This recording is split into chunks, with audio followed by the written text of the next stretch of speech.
All right, now for our first talk, Dustin Hart is going to give a talk about artificial intelligence and the 2016 elections, which is very timely, and I think it'll be pretty freaking awesome. So give it up for Dustin, and let's get the show over.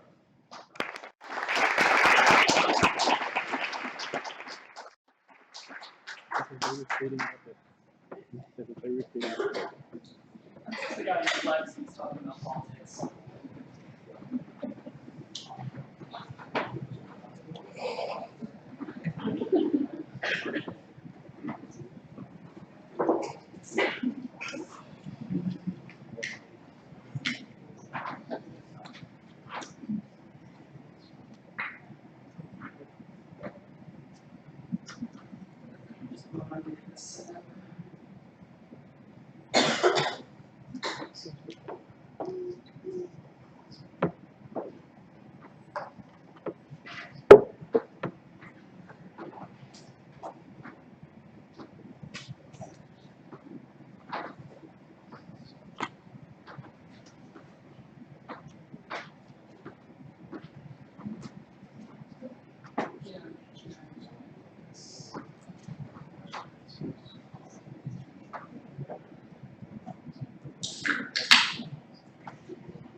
So, we're going to talk about artificial intelligence in elections. More specifically, controlling the narrative with artificial intelligence. I'm Dustin Hart. Thank you guys for having me out here. It's probably going to be a little bit more of a lay scientist speech compared to the one that's coming up, but I think you guys will still find that interesting regardless. So we're going to talk about AI and influence on elections now and into the future. As you can tell, I'm very serious about this. But I guess all of you guys can agree you can't take it too seriously or else you won't run screaming with this year's election. So I'm not going to talk about preferences or anything like that I've got, just cold hard facts and what I've found and discovered. So, what if I could tell you with a high degree of confidence who will win this year's presidential election? Your first thought would likely be about the methodology used. Probably with a focus on the analytics done by aggregate polling outfits like Real Clear Politics or 538. Your second, if politics is something that intensely interests you, is that August is generally too early a time to call the outcome of an election, even using aggregate polling. So, though that means I could possibly say I know, it's curious, I'm sure, how I could know. So, one of the questions I'm going to answer today is who I believe will win, and how I reach that conclusion. And my remote just lost its connection. There we go. Okay. So, we'll get into that later. Yeah.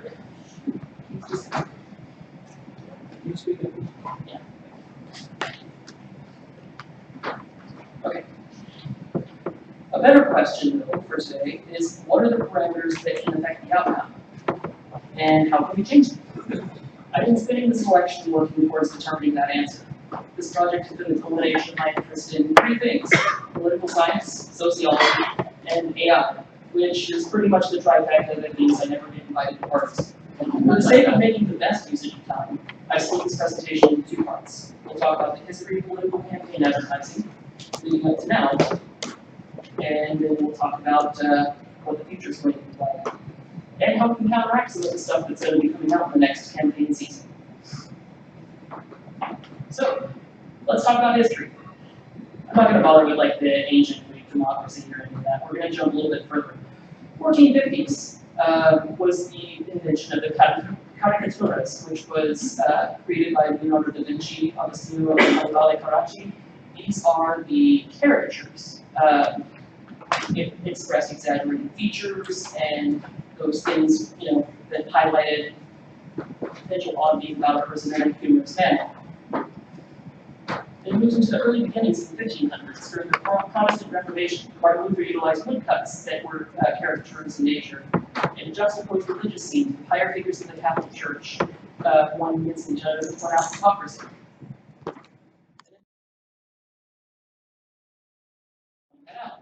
It effectively amounted to the first actual political cartoon.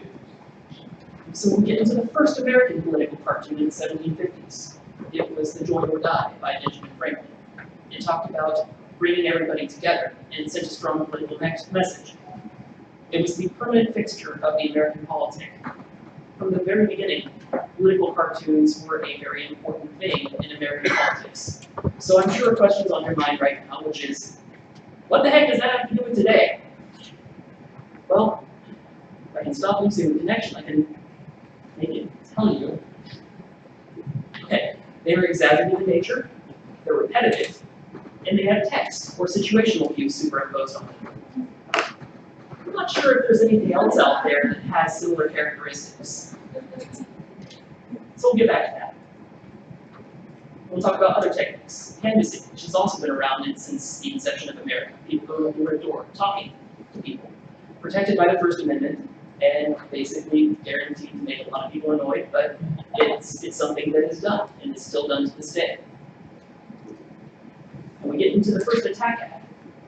This was the Daisy Girl in 1964, the election of Lyndon B. Johnson versus Barry Goldwater. It was the first attack ad and has been the most poignant attack ad in American history. These things are important historically because they are the basis of what is the large portions of political campaigns. They're multifaceted. They have a direct feature that is supportive of their own candidate, an indirect feature, the attack ads, push polls, whatever.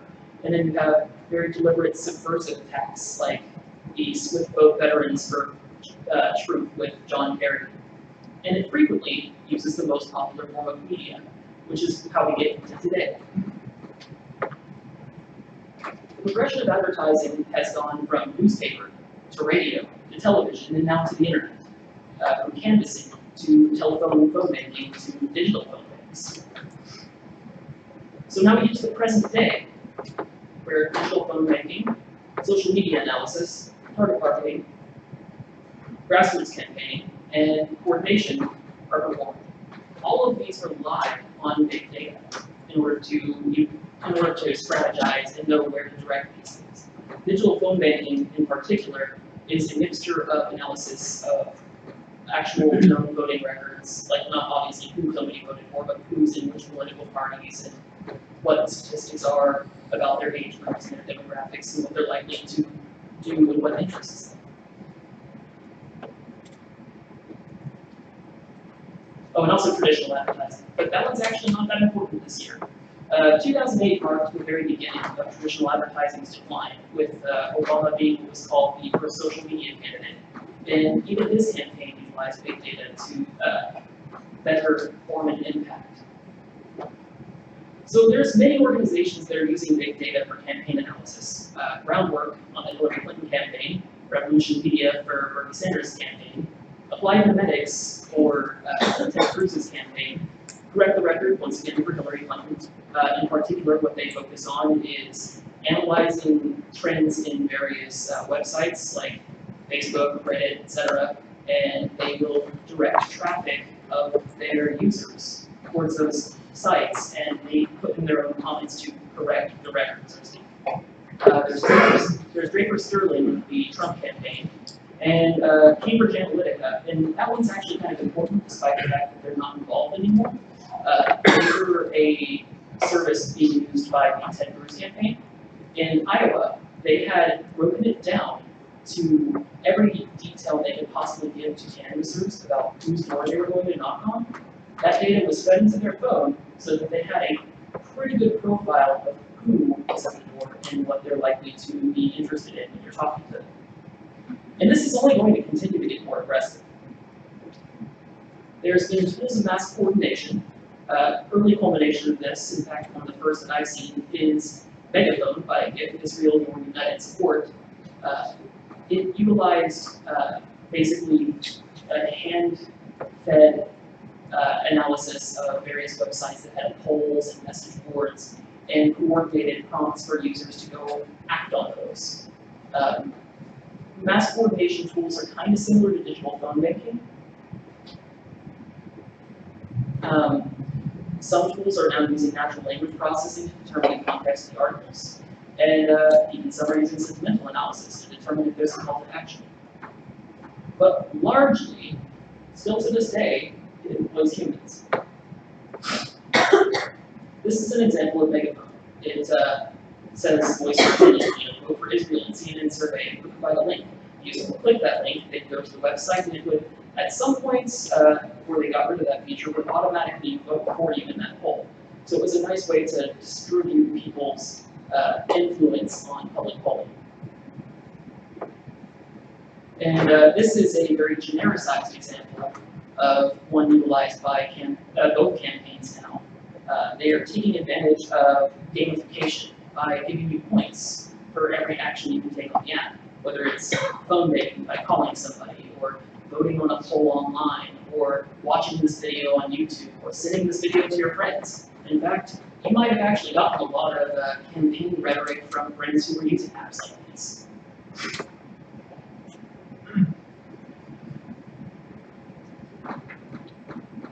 So then we get into personalized advertising, where people are stratified by their various social media groupings. The market copy is specialized for the target demographics that have been determined, and A/B testing is used within groups to retrain their copy and determine which is the most effective phrasing to get voters energized. So we get into the future of the campaign. It's going to be campaigning at the individual level. There have been a few people who are AI specialists who have been talking about this, warning about what is to come in the next election season. And it is analysis of each individual user who frequently posts online and an attempt to influence their opinion. So we'll cover the scope of that, talk about the central hypothesis, some methodology that we use to achieve this, and I actually experimented with this myself, and so I'll tell you what the results are. So, going to get into about scope.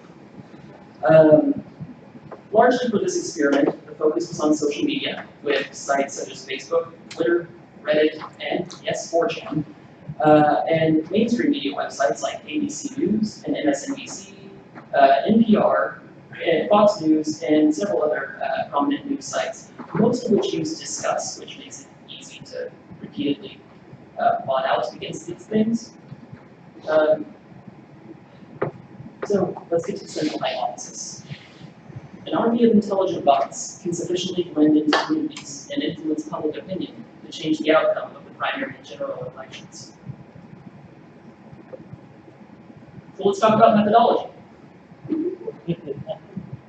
So we need to know how we're going to do this. How do we determine how to influence? And in order to do that influence, you're going to perform content generation through direct communication and indirect communication. And then also we'll talk about how to coordinate that. So let's talk about the determination of influence. I'm sure at this point, a few of you are starting to immediately think that there's something very wrong with this practice.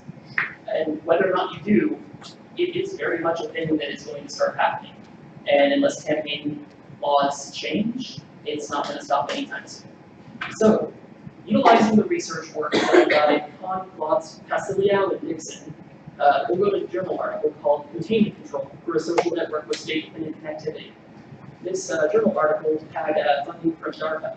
And basically, as Lars Technica put it, it was finding a way to pilot people towards opinions like drones.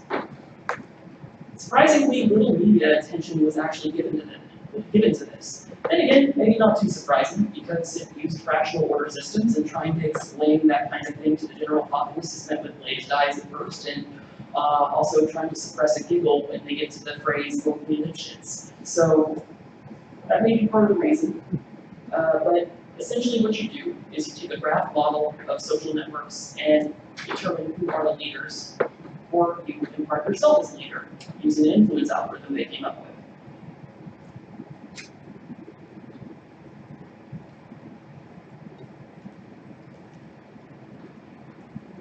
So in turn, you become the leaders. So how do you create the graph?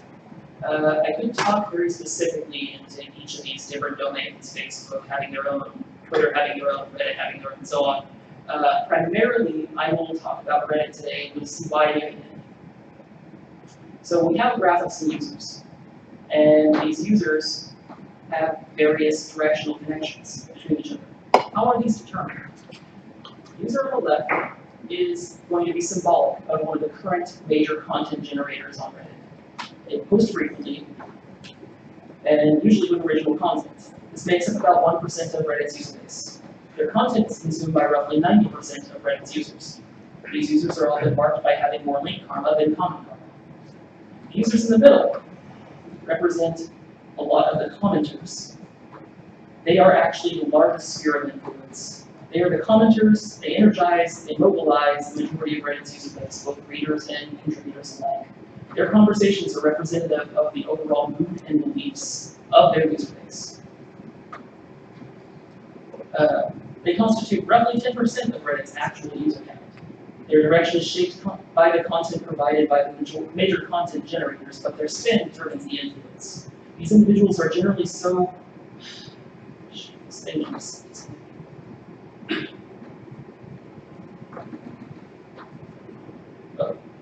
These individuals are generally strong in their opinion, so to influence them requires a sharp adjustment in content consumed. The group on the right represents roughly 90% of Reddit's user base. They don't comment often, or ever. They may not even have an actual account, in other words, a lurker. Influence is directed entirely towards them, and they have zero impact on the overall viewpoint of the community. Their opinions are driven by the topics and conversation they read. Parallels can be drawn to other forms of social media, but the same principles apply. So, from this graph, again, how do we determine who those people are? Well, fortunately, websites like Reddit can do that info pretty much off the bat. You have link karma and comment karma. That's a pretty good establishment for who are the main content generators and who are the main comment contributors. And from that, you can take those scores and use them as the weighting on that graph. And you can also determine from those scores what the likelihood of influencing another person is. So let's talk about creating conversation. This is where we start to actually get into the AI side of things. What are the traits of conversation on social media? They are disjointed, free contribution, like people can just pop in at any time and pop out whenever they feel like it. And it's often repetitive, and can be easily simulated with Markov chains. And you can use semantic analysis to determine what the favorability is of certain opinions. As you can imagine on websites like Reddit, there's a very negative opinion towards one of the political candidates. And you can tailor those chains using that semantic analysis to determine what is more likely to change somebody's mind. So in case there's people in the audience who don't know what Markov chains are, they are a predictive model for states in which the transition to the next state is randomly determined, with preference or weight based on the current state. Markov chains with order utilize previous states as well as the current state to determine what the next state will be. Adapting to language using a body of text, you can generate content from that. Higher order chains provide less randomized content, but overall are much more coherent. So first order Markov chain, just taking one of the most common sentences, the groundhog systems of the lazy dog, you can see that from the very beginning, the initial state of no word, it is 100% likely to go to the word be. And because be appears twice in this sentence, the word that immediately follows has a 50-50 chance of either being quick or lazy. And so on and so forth until you follow through the entire sentence. Higher order Markov chains basically capture two or more states to form what the next one will be. So semantic analysis. In essence, we're trying to determine the meaning of a sentence. It's a difficult, not entirely well understood problem, but practicality drives the constraints on how you're going to try and tackle that problem. Emotional context is very important in this, and obviously so is the subject context. The subject context, of course, can be people, policies, events, or locations. So, to derive emotional sentiment from that text, you use what is called sentimental analysis. It is the easiest task out of this whole thing. Stanford NLP library is actually the one that I used for this. It does a pretty good job at it, actually. So we're going to combine efforts of these things to create conversation. We're going to determine the subject, find emotional weighting. If it's negative, generate sentimentally positive posts. If it's positive, generate sentimentally negative posts in response. The overall goal is to see if I can convert 100 Trump voters to 100 Hillary voters, and vice versa. So how are you going to be a good actor? Because I mean, if you've got a swarm of bots running around on sites like Reddit, the first thing that's going to happen is the administrators are going to pick up on the patterns and kick you out. So visibly, you need to appear to be a normal user, so pick a browser, don't use APIs. You need to keep the random selection of your model, like the browser profile, for example, like a specific version of Chrome, consistent to your user, but randomized throughout your selection. And you want to follow a posting pattern that matches the time zone the actor should be in. Now that doesn't prevent somebody from being a 2 a.m. poster, but largely there is a bell curve of whether or not the user is posting at a given time. Intellectually, you'll want no ideological shifting from within an actor. You'll want to use different actors as the users you're attempting to influence will shift opinion. This is the leadership position that containment neutral article talks about. The style of an actor should remain consistent. Frequent commenters stay frequent. Lazy workers stay lazy. Username should have no predictable pattern, like noun plus number is going to be a giveaway. Everybody has that pattern. Correct the record actually got copied in that one. Unless the goal of the actor is to induce chaos, you should never deviate too far from the target audience's current state. So, I have an example of this.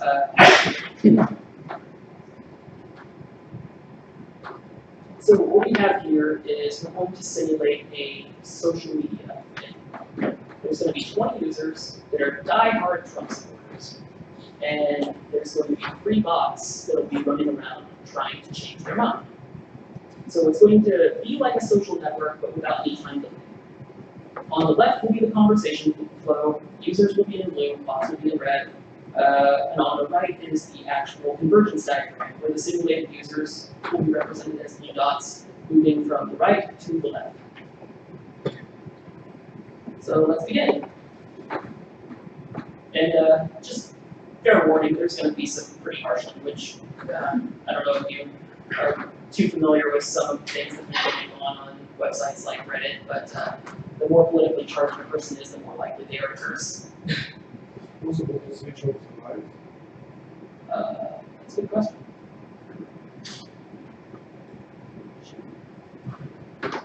The organizers know if there's a way to shut off the lights or dim the lights.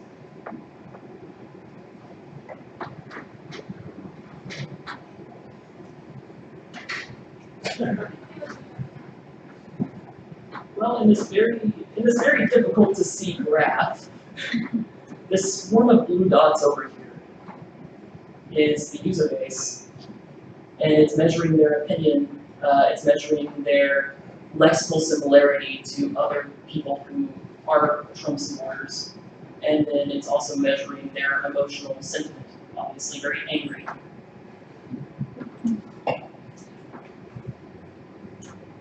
And so over the course of time, although this simulation is going to not be bound to the real world constraints, seeing as users don't typically post, a second within themselves over and over and over and constantly, you can see the swarm of dots slowly moving from the right down to the left, where at the very corner would be the central point of literally no desire at all to vote for that candidate. And also, this is going to take a little bit. It's got a lot to churn through.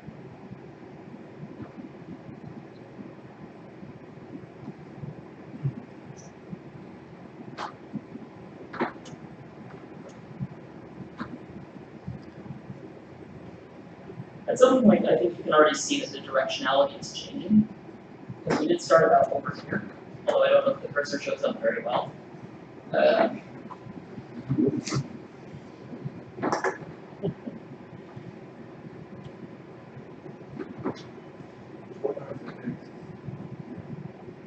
I couldn't hear you, I'm sorry. Okay. Each axis is one of the three things I was talking about. The top axis is sentiment.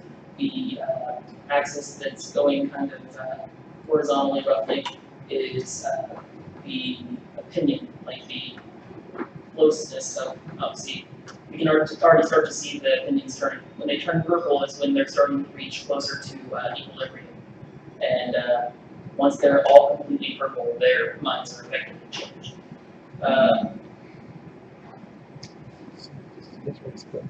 This is determined also by syntactic proximity.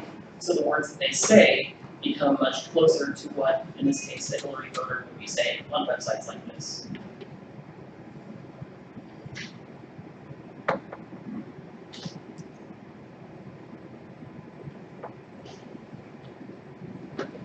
How do we know the red ones are not bots as well? The red ones are not blocks. The red ones are effectively at about the 20% here. Basically, it spans from 0 to 1, whereas 1 is of the most support or of the most syntactically similar or of the most emotionally charged, down to 0, which is the least of those. And at this point, they are changed. So, I mean, these are bots, so how about actually taking it into the real world? Well, conversations aren't everything. I mean, you can talk about generating conversations, but there are other forms. Indirect communication, get practical with it because there's no way you can completely control a conversation. There are certain factors of adoptability. 5 minutes left. Okay. Shock, distortion, simplicity, and also humor. You can test the tendency to become a meme through some of these metrics. Views, votes, if applicable, and comments, and also their repetition. So what's a meme? An obvious answer. Most people here know what a meme is. But it was coined by Richard Dawkins in the Selfish Gene. The most modern adaptation is through regurgitation of photos and text, frequently using the impact font. Remember caricatures in political cartoons? Those are early memes, effectively. So we're going to do some dynamic generation of those things. I won't be giving an example of that today because we still have a little bit more to go through, but reposting existing popular memes is one of the ways that you can contribute content. Modifying those things to enhance their adoptability. There are certain factors that can do that, like using artifacts or adding other forms of memetic distortion, like small face swapping, textual overlays. There's also forms of shock induction. And you can recurse through these different factors to increase their overall adoption. An example of artifact induction would be like algorithmic artifacting, like increasing, or I guess decreasing the quality of a JPEG. Resharing, like faking that it was reshared through something like 9gag. And emoji overlays, which is more common on the Instagram side of things than other social media, but it does get posted elsewhere. Forms of memetic distortion, small face swap and replace, and text overlays. I mean, these are really common things that are used in memes, and they can all be very easily automated. I mean, most of you guys probably use Snapchat, and they have them as filters. So, combinatorial distortion would be taking some of these tactics and putting them together. So, face swap plus textual overlays. I'm going to go ahead and talk about shock induction, but I will say this, some of these pictures have disturbed people. They're not really that disturbing, but I know some people are sensitive to that, so I guess that's a trigger warning. The first is going to be Cyclopia, by taking 2 eyes and merging them into one to induce shock. That was used against Ted Cruz at one point. Another is taking advantage of trypophobia, which I guess isn't technically a real fear, but that weird hole thing. Yeah. And using the deep dream generator, which I'm sure a lot of you guys have seen. So those are the various forms of shock induction. So performing actor disruption. Well, we'll have to go back and look at the graph. And from that graph, you can determine who are the people that you want to disrupt. Because you want to become the left. You want to become the #1 content contributor. And you want the middle to influence the overall 90% of users. Middle groups cluster naturally around the left groups, and then the rest of the 90% gets caught in orbit. So you incite chaos from within. How do you organize chaos? Traits of chaos within a network is doubt, suspicion, high influx of conflicting ideas, all can be easily generated. Different networks exhibit these traits differently. Facebook and Twitter, high rate of combative, negative, positive sentiment, fluctuation of viewership and shares. Reddit, strong downvotes, inciting suspicion of moderators, opposition spam. On 4chan, extremism, as extreme as you can get. Declaration of opposition to shills, and reinforcement through additional image posts. Ensuring you avoid suspicion yourself is also pretty important. So, you have to be somewhat consistent, but you also have to make sure you're not getting caught. So how do you manage this? I use ACA, but their remoting leaves a lot to be desired. It's a pretty fragile little man, so I proxy the remoting through RapidQ. The provider is actually irrelevant as long as it's stable and fast, though. And also allows for external integration in the case of what I use. So we have a swarm of 60 bots on AWS, and we want them to communicate to the outside world.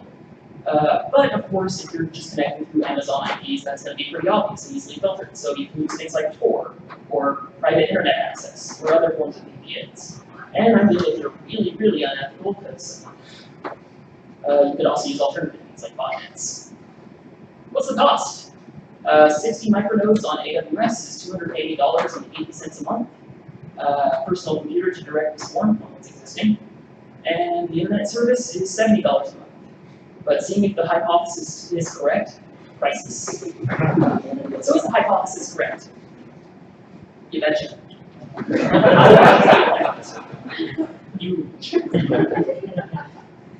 What are the outcomes?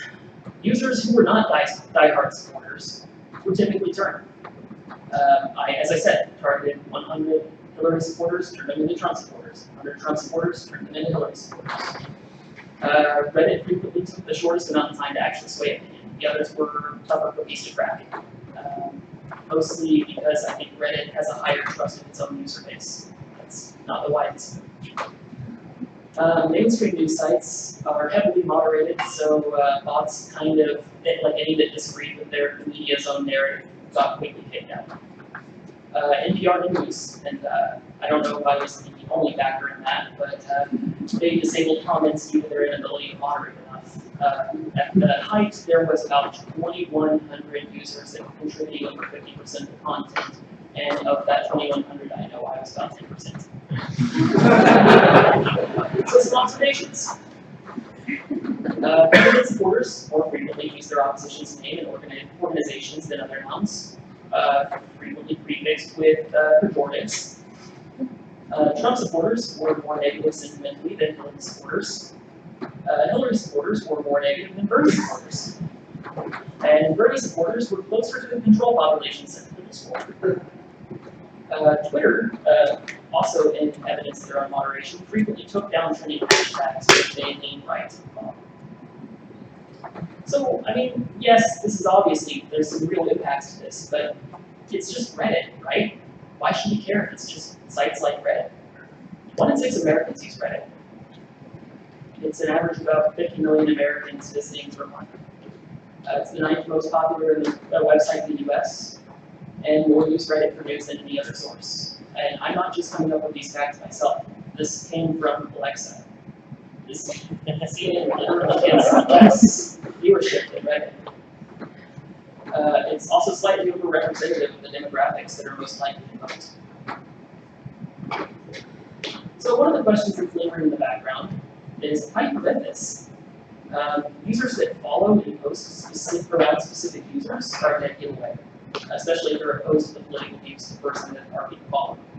The HD account activity, if they're repeating a lot of things, but none of them are memetic in nature, they have consistently similar usernames, and especially if the accounts are not verified.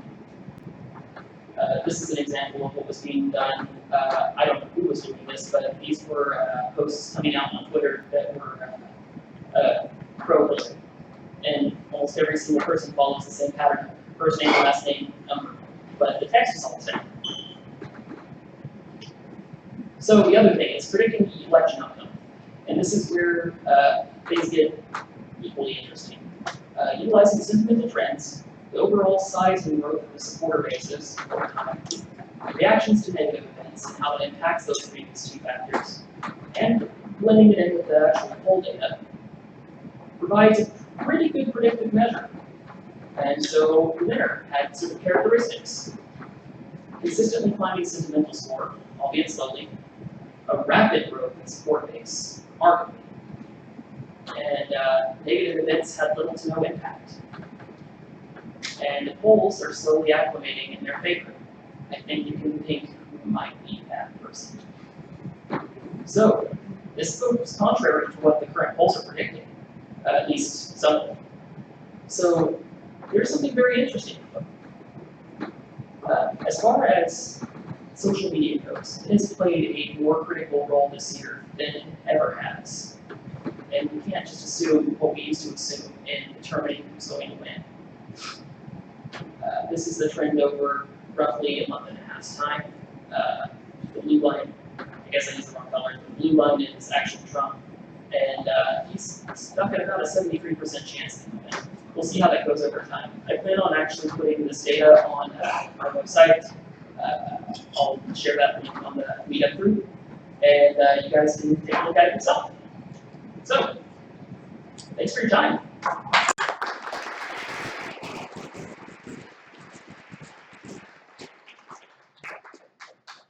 Thanks so much for the awesome talk. If people want to do questions, I've got a microphone. Sorry. Okay, cool. We're going to do 5 minutes of Q&A, so fire away.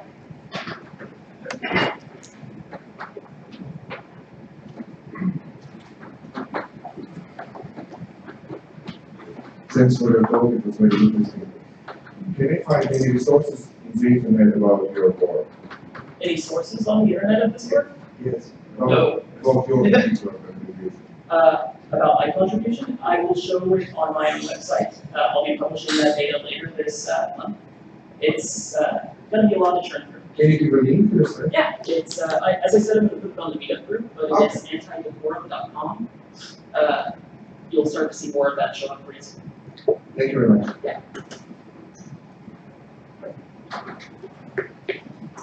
Hi, thank you for the very exciting research you have done. I don't know whether it's just my feeling, but I feel like when people are, posting things on their website without their real name, things tend to be more extreme, right? I was wondering what other things you have done to reduce such bias that was constituted those to have a more fair outcome or prediction. I'm sorry, I didn't quite understand the first half of that question. So, when we're dealing with a lot of social media data, we have to deal with a lot of bias and noises. When it comes to Reddit, website like Reddit, we have to look at it from a probably slightly different angle than Facebook when we are posting normal opinions or ideas. When you're taking data from such website like Reddit or 4chan, what are the things you've done to reduce such bias to guarantee a more fair prediction outcome? Oh, I see what you're saying. Okay. That data analysis is more than just on Reddit. It's also for Facebook trends, but it's based more on sentiment score and subscriber counts. So subscriber counts, I mean, they're a pretty static factor. Sentimentality, you can just basically take what the baseline sentiment is and determine what its distance is from the baseline on other places that are not so politically charged. Like, for example, the Pokemon Go group has less, sentimentally severe types of behaviors.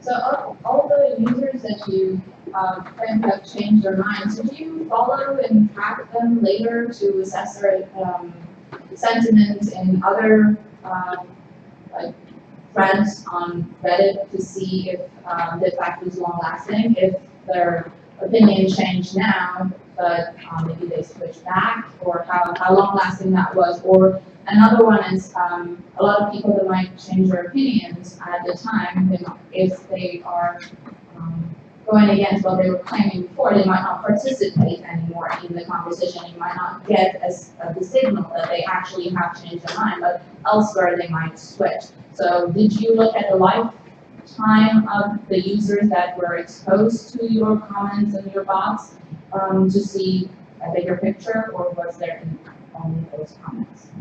This is actually something that that containment control document actually points out, which is, by and large, people's opinions don't tend to stay exactly the same over time. So the moment the influence is pulled away, it very typically will go back to what's more homeostasis for that given community. So the only way it works is with constant pressure.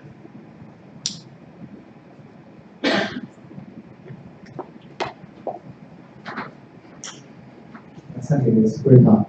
So I see you are using bots trying to influence individuals online. So I'm pretty sure this is probably not a similar attempt to be done using person. So is there any research to see any organizer effort, whether using bot or using person, to influence political views on political candidates? Well, I didn't do any testing with persons myself, like, having myself or other people act as actors in comparison to bots. That already exists. Correct the Record uses that, or at least they pay companies that use that. It's obviously very effective, or they wouldn't be shoving $6 million into it.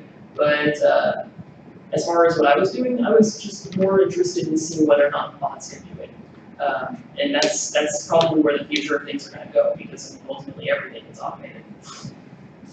Last question?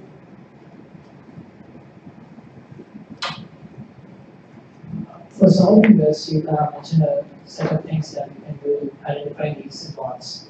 Have you considered putting bots in the system itself so we can identify other bots, and basically if the bot is trying to make the whole, if it's done from supporters and the bot is trying to go to auxiliary supporters, these bots, your bots basically try to preserve the homogeneous of the community by attacking those bots through verbally or something like that, just to utilize their efforts. That is actually a really good idea. That is something that websites can use, is that type of technique to try to reduce the impact of people who are using campaign bots.